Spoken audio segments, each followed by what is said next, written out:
Hi everybody, welcome to TTV. Today we're going to introduce you to a really cool little gadget and I'm going to show you how it works. This gadget's a chain tensioner tool, and what it does is it eliminates any of the doubt that you have on the proper tension of your chain. So this is the way it comes. It comes in a Ziploc bag with a cardboard header, and the part number is 3651001. That's the ImportationsThibault part number. So if anybody's curious about how to get it and get your hands on it, it's available in our catalogs.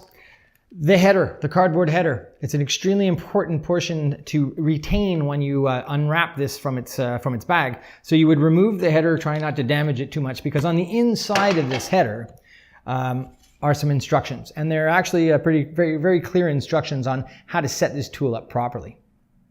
So to begin our setup here, they're saying step 1 is to refer to the manufacturer's service manual to find out what the required free play of the chain is. So what I've done in this case here is I've taken a copy of the chain adjustment out of the service manual, and as you can see here that it's saying anywhere between 20 and 30 millimeters of free play for this chain on this model of bike. And the last portion of step 1 is to determine the size of the link of the chain. So I've got a vernier here, and they're asking you to measure the actual width of or height of the link on the chain. So we're going to take the vernier and we're going to do a quick measurement. And as we can see, we've got 15 millimeters of chain link sizing.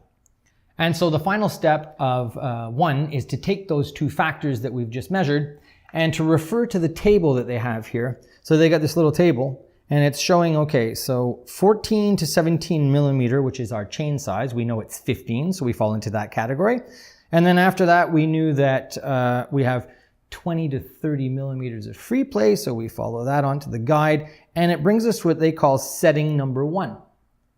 So now that we've determined what setting to set this tool at, we're going to have to refer to the scale on the back of this red tape. There's going to be a series of lines with numbers, and you just line up the bottom edge of this acorn nut with the required setting.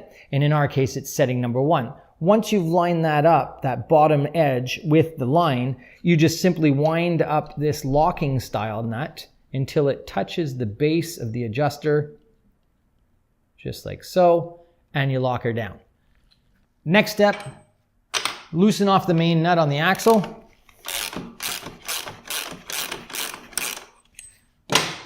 Also the adjuster nut, so we're going to loosen off the locking nut. I'm going to back this off just a little bit. I'm going to go to the other side. I'm going to do the same thing on the other adjuster nut.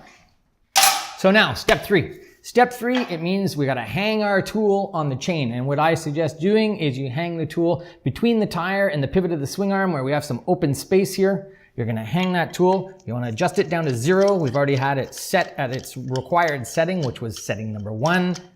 We're going to loosen it all the way back. We're going to hang that tool here. And what we want to do is line up that acorn nut in the center of one of the links and simply tighten it all the way up until you reach the stopper nut, which we adjusted. And once we get there, there we go. We're almost there. There it is. And you see what it's done? It's buckled the chain up. So that's going to be our required tension that we're looking for. Next step, step 4, is adjusting the chain. So what they're telling you to do is to adjust the chain, bring that chain up as tight as we can. Like, it's got to be nice and tight. So we're going to back off on the adjusters, both on the left side and the right side, equally as if we were adjusting the chain conventionally. So you still want to follow through having the same distance of adjustment on left to right side. They have to be equal so that your axle is perfectly aligned. So last step is going to be to lock down our nut, the main axle nut. Lock down our locking nuts.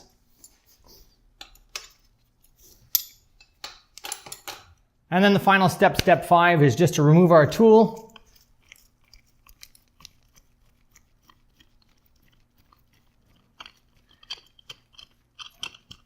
And what we're left with is a perfect amount of tension on the chain.